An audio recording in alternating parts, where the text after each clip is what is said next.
Hello students, exercise 9.1 का question number 15 है। देखो जरा इसे। Straight highway leads to the foot of a tower.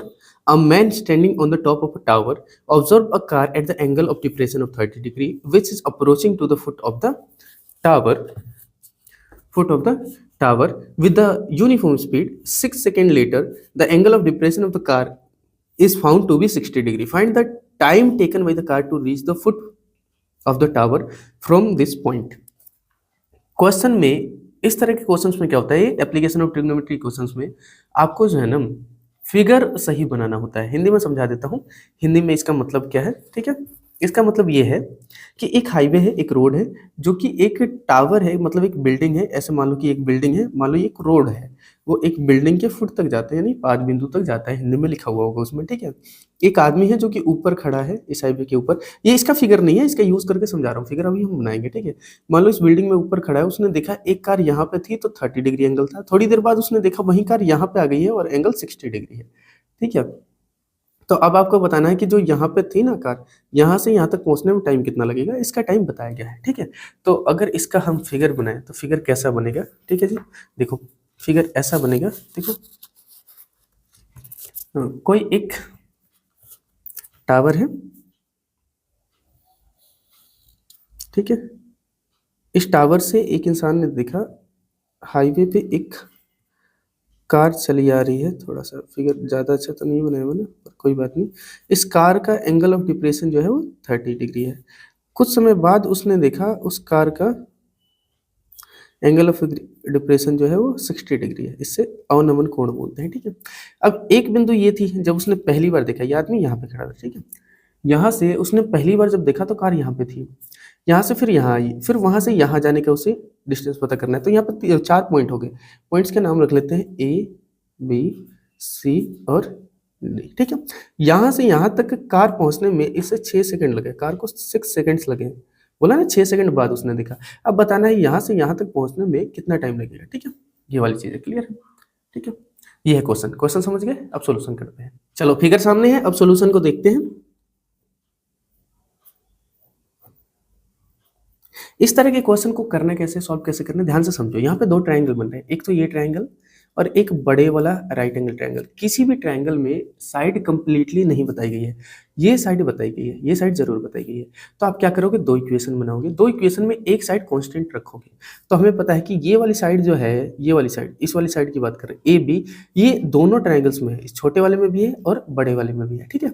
और इसके अलावा बात चल रही है इसकी, इस नीचे वाले की, है ना, नीचे वाले की बात चल रही है, ठीक है जी। तो हम क्या करेंगे, इक्वेशन बनाएंगे। एक इस छोटे ट्रायंगल की जिसमें ये साइड होगी और नीचे वाली होगी, फिर इस बड़े ट्रायंगल की जिसमें ये साइड होगी और नीचे वाली साइड होगी, ठीक है। तो 2 अलग अलग त्रिभुज हैं, तो ट्रायंगल्स हैं 2 अलग अलग। तो हम लिखते हैं सबसे पहले सॉल्यूशन जब शुरू करेंगे तो पहले बात करेंगे कौन से ट्रायंगल की बात चल रही है। इन ट्रायंगल, इस छोटे वाले ट्रायंगल की बात कर रहे हैं। A B C, A B C Hindi में लिखोगे त्रिभुज ए बी सी में, बस इतने का अंतर, ठीक है। दिया क्या क्या भाई, लिख लो थीटा। थीटा ही सिर्फ गिवन है, इसमें कितना है 60 डिग्री, ठीक है। और ये कैसा है, गिवन है, हिंदी में लिख लोगे दिया है, ठीक है। अब ये भी नहीं लिख रहा, ठीक है। हिंदी में लिखोगे तो क्या लिखोगे, दिया है। चलो लिख देता हूँ, दिया है, ठीक है। क्लियर है, हिंदी वाले भी अपना कर सकते हो, इंग्लिश वाले भी। इक्वेशन क्या बनेगी इस त्रिभुज में, क्या इक्वेशन बनेगी, इसको हमें कंपेयर करना है ना दोनों में। तो इसे लेफ्ट साइड में रखते हैं और नीचे वाली को राइट साइड में। A B upon B C, ठीक है। A B upon B C, ठीक है। अब इस एंगल के हिसाब से, इस एंगल के हिसाब से हम चेक करते हैं कि ये साइड्स क्या है। इस एंगल के हिसाब से ये है परपेंडिकुलर, ये है बेस, तो पी बाई बी यानी कि 10, ठीक है। तो क्या बन गया 10, और 10 में कितना डिग्री, वही 10 में एंगल हमारा था 60 डिग्री, ठीक है। एंगल हमारा 60 डिग्री, ठीक है। अब इसे थोड़ा सा आगे बढ़ाते हैं, तो ए बी बराबर हो गया, ये बी सी डिवाइड का इधर की तरफ जाएगा मल्टीप्लाई में, तो बी सी इंटू 10 60 डिग्री, ठीक है जी। अब आपको पता है यहाँ से ए बी की वैल्यू निकल के आ चुकी है। 10 60 डिग्री की वैल्यू होती है √3 टाइम्स ऑफ बी सी। तो √3 पहले लिख दिया टाइम्स बी सी, ठीक है। इससे इक्वेशन नंबर 1 लिख दिया, ठीक है। यहाँ तक बात बनी। अब दूसरे वाले ट्रायंगल की बात करते हैं। मैं स्पेशली ना मेंशन कर देता हूँ इसके ब्लैक से, इन ट्रायंगल दूसरा ट्रायंगल कौन सा है? बड़ा वाला triangle A B D, A B D, ठीक है, ए बी डी ट्रायंगल में, ठीक है, देख लो, ठीक है। अब दूसरी इक्वेशन जो है ए बी डी का यूज करके बनाएंगे, ठीक है। अब इस ट्रायंगल में क्या क्या होता है उसको देखते हैं। देखो इस ट्रायंगल में क्या चीज दी हुई है, बस एक ही बात बताई है, थीटा। तो theta is 30 degree which is given. Hindi में अब लिख लोगे आप इन लाइंस को कैसे लिखना है, समझा चुको, ठीक है।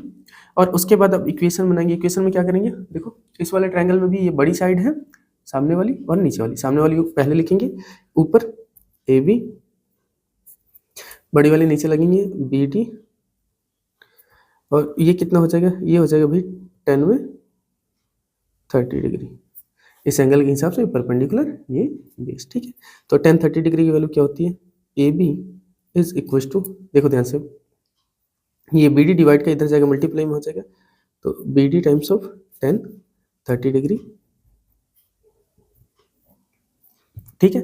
अब 10 30 डिग्री की वैल्यू लिखनी है, तो यहाँ से ए बी की वैल्यू आ जाएगी 10 30 डिग्री 1/√3 होता है, तो 1/√3 टाइम्स बी डी, ठीक है जी, क्लियर है। इसे बोल देते हैं इक्वेशन नंबर 2, ठीक है। दो इक्वेशन बन चुकी है हमारी, पहली और दूसरी, ठीक है। सामने सामने आपको दो इक्वेशन दिखाई दे रही है, ये भी और ये भी, ठीक है। एक इक्वेशन और बना लेंगे बाद में, पहले ये समझो। अब हम क्या करेंगे, ये दोनों इक्वेशन को कंपेयर करेंगे, ठीक है। अब लिखेंगे बाय कंपेयरिंग, इसको मैं जो है ब्लैक से लिख के दिखा देता हूँ ताकि आपको जो है अच्छे से समझ में आए, या इसे बाय कंपेयरिंग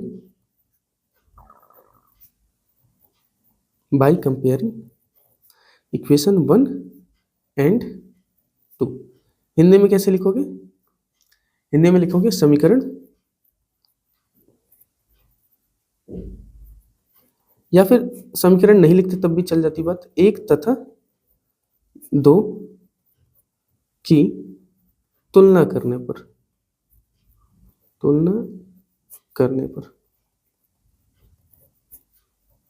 ठीक है जी, ये वाली चीज, ठीक है।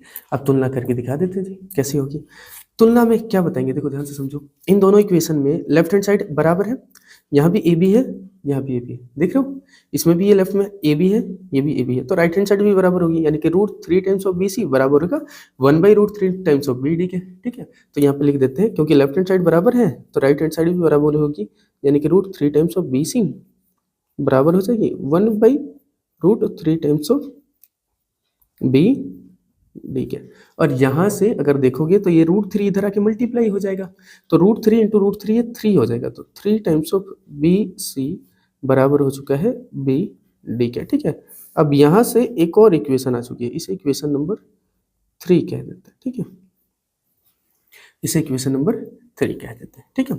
अब यहाँ पे अब आगे जो है इसको मैं प्रोसीड करता हूँ क्वेश्चन को फर्दर, क्लियर है, ठीक है। थोड़ी सी लाइन खींच दूँ ताकि आप लोग को क्लियर रहे कि कहाँ से कहाँ तक हमने किया था, ठीक है। अब इसी चीज़ को ना एक और इक्वेशन बनाते हैं हम, एक इक्वेशन और क्या बनाते हैं ये ध्यान से समझो।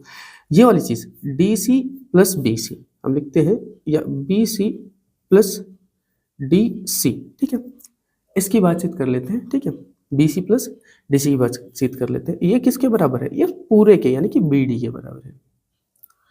ये जो बी डी है, यहाँ से ये लाइन बी से लेके डी तक, उसे बी सी प्लस में डी सी या सी डी कह सकते हो, आपकी मर्जी है, ठीक है। ये बात हमें पता चल चुकी है, तो हम कह रहे हैं बी डी की जगह पे बी सी प्लस में डी सी लिख सकते हैं, ठीक है। और बी डी की जगह पे, यहाँ से देखो ध्यान से, यहाँ पे बी डी की जगह पे 3 टाइम्स ऑफ बी सी भी लिख सकते हैं, 3 टाइम्स ऑफ बी सी। अब इसका हम यूज करेंगे, ध्यान से समझना क्या यूज करने वाले हैं। देखो जरा, बी सी की जगह पे, देखो बी सी की जगह पे तो ये तो हमें पता ही करना है कि कितना है, तो बी सी की जगह पे तो बी सी ही रहने दिया, प्लस इस डी सी की जगह पे 6 सेकंड लिख देते हैं, 6 सेकंड्स। इधर बी डी की जगह पे क्या लिखोगे, बी डी की जगह पे आप देखोगे तो ये वाली चीज आ जाएगी, बी डी की जगह पे 3 टाइम्स ऑफ बी सी, क्योंकि हमने इस इक्वेशन से निकाला था 3 times of B C. B D की जगह पे 3 टाइम्स ऑफ बी सी, क्यों, बाई इक्वेशन हम लिख रहे हैं ना यहाँ पे, बाई इक्वेशन 3। इक्वेशन 3 का यूज करके हमने ये बात बता दी। इक्वेशन 3 में हमने देखा था ना, इक्वेशन 3 में देखा था, हिंदी में लिखते इसे समीकरण 3 द्वारा, 3 सीधा ऐसा लिख के द्वारा, ठीक है। अलग से नहीं लिख रहा हूँ, ऐसे, ठीक है। तो बाई ऐसे 3 लिख देते या 3 द्वारा लिख देते, हिंदी में लिखते तो ठीक है। दोनों आई थिंक समझ में आ गया होगा आप लोग को दोनों में। जो हिंदी में लिख रहा है उसे इंग्लिश में लिखने की जरूरत नहीं, जो इंग्लिश में लिख रहा है उसे हिंदी में लिखने की जरूरत नहीं, ठीक। तो यहाँ से एक बात समझ में आई होगी कि अब ये इक्वेशन सी बन चुकी है और यहाँ से बी सी की वैल्यू निकल के आ जाएगी। इस बी सी को उठा के राइट साइड में लेके जाओ तो लेफ्ट साइड में बचेगा 6 सेकेंड्स, राइट साइड में बचेगा 3 टाइम्स ऑफ बी सी, ठीक है, माइनस बी सी, ठीक है। ये प्लस का इधर गया तो जो है माइनस का हो जाएगा, तो 6 टाइम्स ऑफ 6 सेकंड की हो गया यहाँ पे, 3 बी सी में से 1 बी सी माइनस कर दो तो 2 बी सी, और यहाँ से 1 बी सी की वैल्यू आ जाएगी 3 seconds, B C equals to 3 seconds, ठीक है। ये 2 डिवाइड हो जाएगा ना, यहाँ पे ये मल्टीप्लाई का इधर आके इसको डिवाइड कर देगा। तो हमें ये पता चल गया कि आगे उसे पहुंचने में कितना टाइम लगेगा, वही 3 सेकंड लगेगा, 3 सेकंड, ठीक है। इसका यूज करके आप टोटल भी बता सकते थे यहाँ से लेके यहाँ तक, ठीक है। यानी टोटल टाइम जो लगेगा वो लगेगा, बता देता हूँ, सी टू बी जाने में टाइम जो लगेगा वो कितना लगेगा, ये हम समझ चुके हैं 3 सेकेंड्स, और टोटल टाइम कितना लगेगा वो 6 सेकेंड्स प्लस में 3 सेकेंड्स, यानी कि 9 सेकेंड्स, ठीक है। ये आंसर आ चुका है, हालांकि यही पूछा गया था तो ये आप बता सकते हो, ठीक है। यहाँ से यहाँ तक 6 सेकंड में, फिर यहाँ से यहाँ तक 3 सेकंड में, ठीक। उम्मीद करता हूँ आपको क्वेश्चन का सोल्यूशन समझ में आ गया होगा। अगर ऐसी बात है तो वीडियो को लाइक और चैनल को सब्सक्राइब जरूर करना। Thank you for your time.